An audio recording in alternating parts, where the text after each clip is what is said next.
Yo quiero narrar aquí la captura y crimen de Camaño, el asesinato de Camaño, porque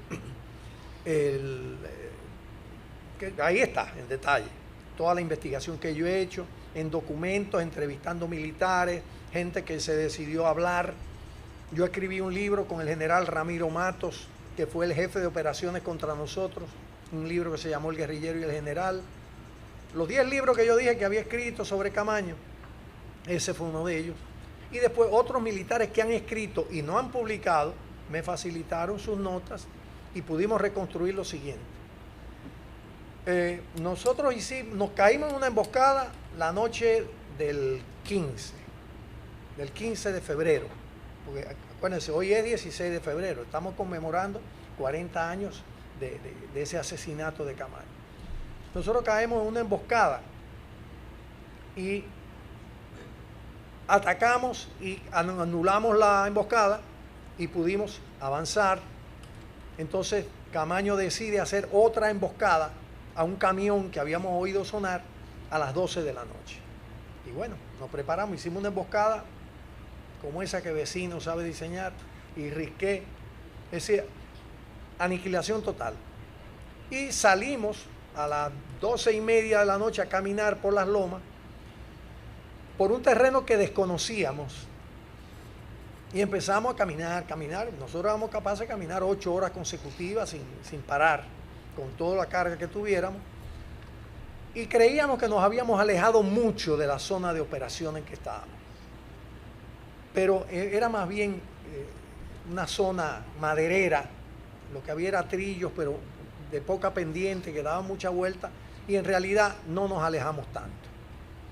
Y en la madrugada, cuando mandan a seguirnos a nosotros, ya habíamos parado de caminar a las 5, creo que fue, a las 5, a las 6, ya con la luz del día, el guerrillero se aplaca, y uno de los compañeros colgó para que se sacara una cartuchera y unas medias en un arbolito que había ahí, y nos tiramos a descansar.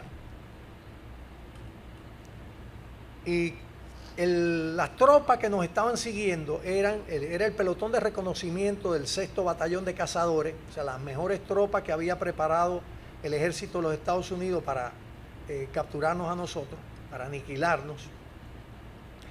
Y ese día tenía comandante nuevo porque el teniente Cabrera no se había sentido bien, y lo sustituyeron por el primer teniente Almonte Lluveres, Raúl Almonte Lluveres, quien decide seguir. Tenían buenos rastreadores, no se puede subestimar, habían hecho un grupo de rastreadores muy bueno, y nos dieron alcance a eso de las 11 de la mañana, pero claro, vieron la cartuchera, vieron las medias, y espérate aquí.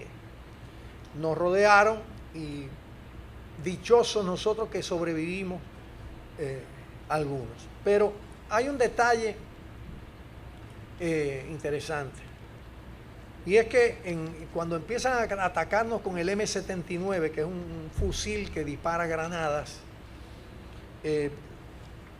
prácticamente todos resultamos heridos, pero el más lesionado fue el mejor hombre de la guerrilla, que era Heberto Lalane. Y a mí me tocaba, como extrema retaguardia, rescatarlo. Entonces yo me echo encima a Lalane para sacarlo de la zona de fuego. Yo estoy herido también en el lado izquierdo, la pierna, el brazo, todo. Todavía tengo recuerdos ahí metálicos.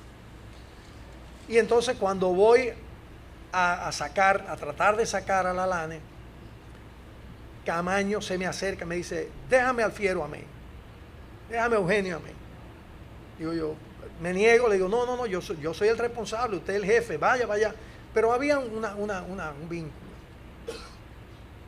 aquello del alter ego, o sea, el otro yo, cada uno era el otro yo del otro. Y entonces Camaño asume ahí la responsabilidad de salvar a Lalane. Yo digo que a Camaño le salió el Cristo ahí. O sea, como él tenía una formación religiosa y creía, era creyente. Eso lo descubrió el padre Juan Montalvo después, y decía, yo no sabía, yo creía que era comunista. Y digo, bueno. Él se vio sorprendido, se consideró culpable, responsable de esa sorpresa que habíamos sufrido, y me dice a mí, ve a reunir la gente a la loma. O sea, como reunir al resto de los compañeros. Un gran error de Camaño, enorme.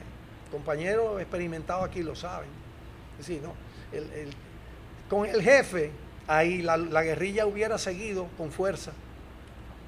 Pero, o sea, que me mataran a mí, bueno, no, a mí me tocaba, me salía eso. Pero Camaño se sintió en ese momento responsable de la LANE. El hombre que había sido su orientador político, su otro yo, el yo político que Camaño no tenía. Y entonces nos vamos a reunir a la loma a ver cómo continuamos la lucha. Pero ya ahí nosotros dejamos de tener importancia. Camaño es herido en una pierna, ligeramente, y es capturado por el primer teniente Raúl Almonte Lluveres y su tropa, que él dirigía el pelotón de reconocimiento. Y entonces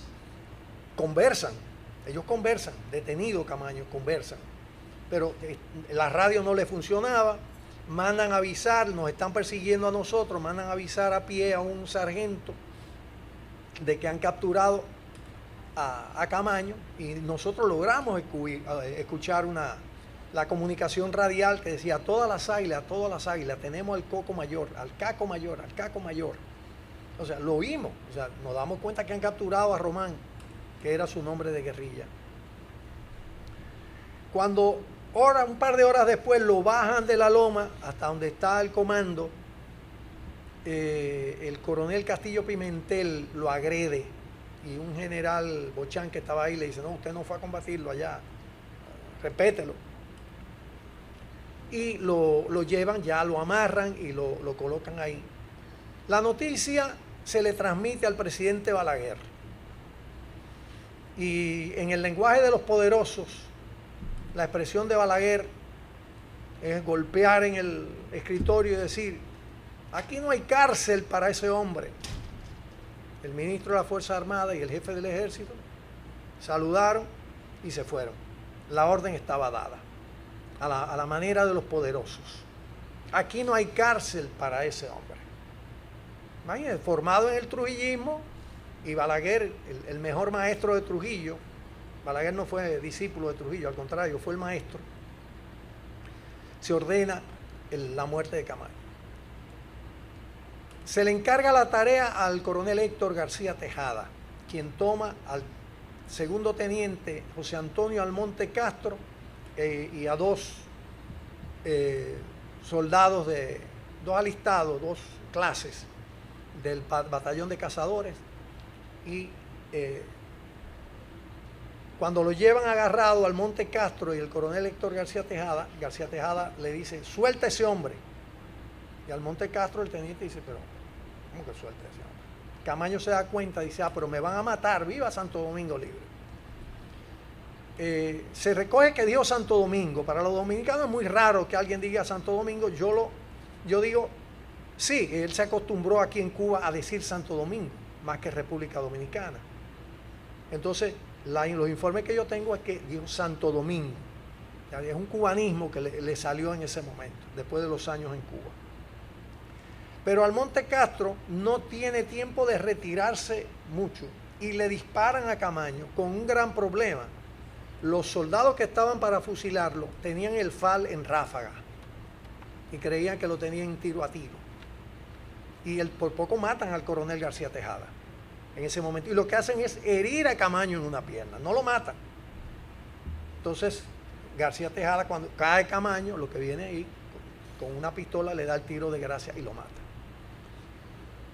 La orden es quemar los restos. Pero claro, ahí no había noción de que para quemar a un cuerpo humano hacen falta temperatura de 1200 grados centígrados. Si no, empezaron a echarle gasolina a los cadáveres de Lalane, de Pérez Vargas y de Camaño. No logran hacerlo, pasan la noche en eso. Y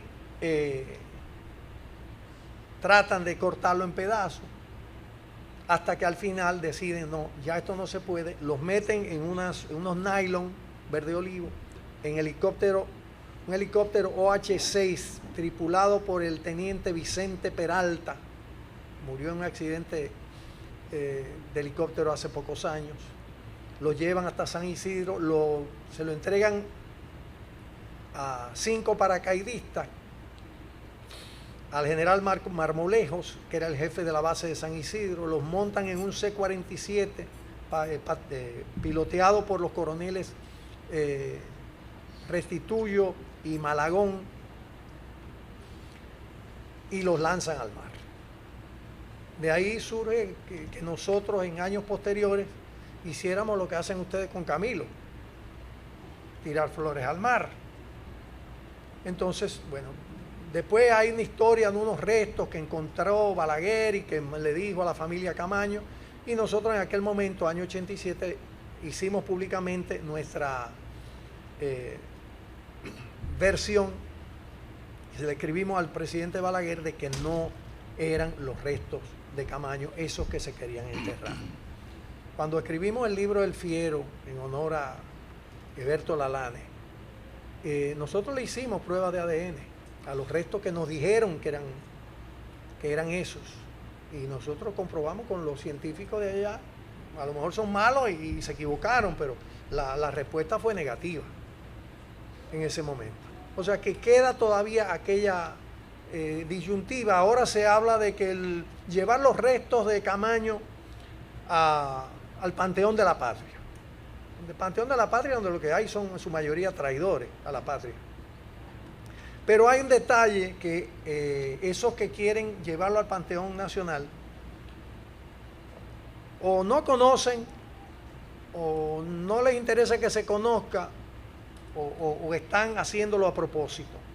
El Código Procesal Penal Dominicano establece que si por decreto o por ley el presidente de la República autoriza el depósito de restos o de no sé si le dicen cenacho, un cofre vacío a nombre de esa persona en el Panteón Nacional, se libera de responsabilidad a los criminales. O sea que esa idea del Panteón Nacional nunca la hemos apoyado, nunca hemos estado de acuerdo, porque lo que hacía sería quitarnos la posibilidad de algún día castigar a los culpables.